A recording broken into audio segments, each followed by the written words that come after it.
बहू कहाँ मर गई? अंदर से आवाज आती है, जिंदा हूँ माँ जी। तो फिर मेरी चाय क्यों अभी तक नहीं आई? कब से पूजा करके बैठी हूँ। ला रही हूँ माँ जी। बहू चाय के साथ भजिया भी ले आई। सास ने कहा, तेल का खिलाकर क्या मारोगी? बहू ने कहा, ठीक है माँ जी, ले जाती हूँ। सास ने कहा, रहने दे, अब बना ही दिया है तो खा लेती हूँ। सास ने भजिया उठाई और कहा, कितनी गंदी भजिया बनाई है तुमने। बहू, माँ जी मुझे कपड़े धोना है, मैं जाती हूँ। बहू दरवाजे के पास छिपकर खड़ी हो गई। सास भजिया पर टूट पड़ी और पूरी भजिया खत्म कर दी। बहू मुस्कुराई और काम पर लग गई। दोपहर के खाने का वक्त हुआ। सास ने फिर आवाज लगाई, कुछ खाने को मिलेगा? बहू ने आवाज दी, जी माँ जी, लाती हूँ। बहू ने लाकर खिचड़ी सास के सामने रख दी। सास गुस्से से बोली, मुझे ये नहीं खाना, इसे ले जाओ। बहू ने कहा, आपको डॉक्टर ने दिन में खिचड़ी खाने को कहा है, खाना तो पड़ेगा। सास मुंह बनाते हुए बोली, तू मेरी माँ है क्या जो मुझे सिखाएगी? बहू मुस्कुराई और आज घर में पूजा थी तो सुबह 4 बजे उठकर नहाई, स्नान किया, पूजा फूल माला बनाई, फिर 10 बच्चों के थे, भोग बनाया और फिर सास भी तैयार हो गई। आज ऑफिस की भी छुट्टी थी, उसके पति भी घर पे थे। पूजा शुरू हुई। सास चिल्लाई, बहू है कि नहीं? बहू दौड़ी चली आई। अब दोपहर के 3 बज गए थे। आरती की तैयारी चल रही थी। पंडित जी ने सबको आरती के लिए बुलाया और हाथों में थाली दी। जैसे ही बहू ने थाली पकड़ी, हाथ से थाली छूट पड़ी। शायद भोजन बनाते समय हाथों में तेल लग गया था, जिसे पोंछना भूल गई। सारे लोग तरह तरह की बातें करने लगे। कैसी बहू है, कुछ नहीं आता, एक काम भी ठीक से नहीं कर सकती, ना जाने कैसी बहू है, उठ कहाँ से उठा कर लाए हैं, एक आरती की थाली भी नहीं संभाल सकती। उसके पति भी गुस्सा हो गए, पर सास चुप थी, कुछ नहीं कहा, बस यही बोल के छोड़ दिया कि सीख रही है, सब सीख जाएगी धीरे धीरे। अब सबको खाना परोसे जाने लगा। बहू दौड़ दौड़ के खाना देती, फिर पानी लाती। करीब 70-80 लोग हो गए थे। इधर 2 नौकर और बहू अकेली, फिर भी वहाँ सारा काम बहुत ही अच्छे तरीके से करती। अब उसकी सास और कुछ आस पड़ोस के लोग खाना खाने बैठे। बहू ने खाना परोसना शुरू किया। सबको खाना दे दिया गया।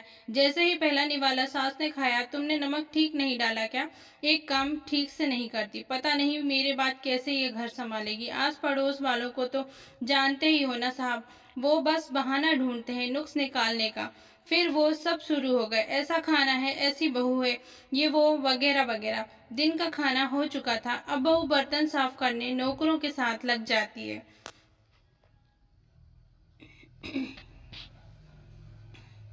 रात में जगराते का कार्यक्रम भी रखा था। बहू ने भी 1-2 गीत गाने के लिए स्टेज पर चढ़ी। सास जोर से चिल्लाई, मेरी नाक मत काट देना, गाना नहीं आता तो मत गा, वापस आ जा। बहू मुस्कुराई और गाने लगी। सबने उसके गाने की तारीफ की, पर सास मुंह फुलाते हुए बोली, इससे अच्छा तो मैं गाती थी जवानी में, तुझे तो कुछ भी नहीं आता। बहू मुस्कुराई और चली गई। अब रात का खाना खिलाया जा रहा था। उसके पति के ऑफिस के दोस्त साइड में ही ड्रिंक करने लगे। उसका पति चिल्लाता, थोड़ा बर्फ लाओ, तो सास चिल्लाती, यहाँ दाल नहीं है। फिर चिल्लाता, कोल्ड ड्रिंक नहीं है, पापड़ ले आओ। इधर उधर आखिरी में उसके पति की शराब गिर पड़ी। उसके एक दोस्त पर और बोतल टूट गई। पति गुस्से में 2 थापड़ अपनी पत्नी को लगाते हुए कहता है, जाहिल कहीं की, देख कर नहीं कर सकती, तुझे इतना काम भी नहीं आता।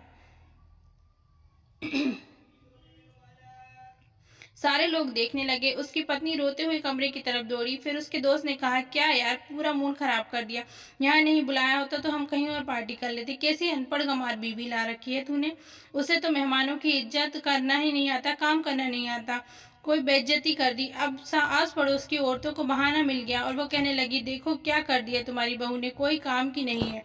मैं तो कहती हूँ अपने बेटे की दूसरी शादी कर दो, छुटकारा पाओ इस गंवार से।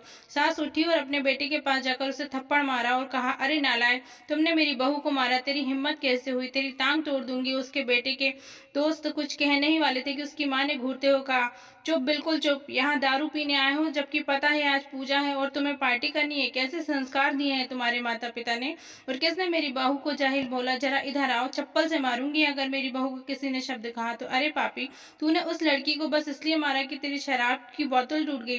पापी, जो बच्ची सुबह की 4 बजे उठी, सारा काम कर रही, ना सुबह से नाश्ता किया ना खाना खाया, फिर भी हंसते हुए, सबकी बातें सुनते हुए, ताना सुनते हुए घर में काम में लगी है।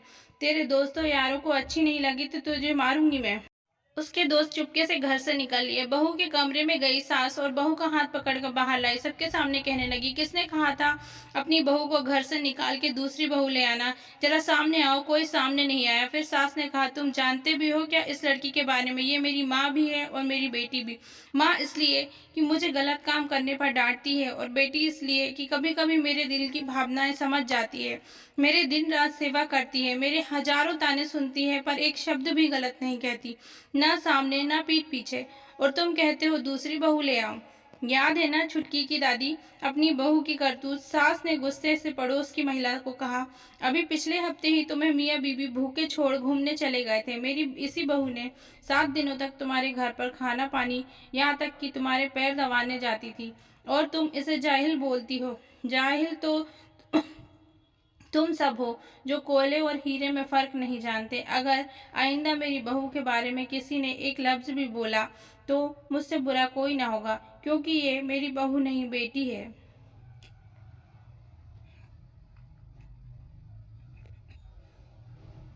बहू सिसकियां लेते हुए फिर कमरे में चली गई। सास ने एक प्लेट उठाई और भोजन परोसा।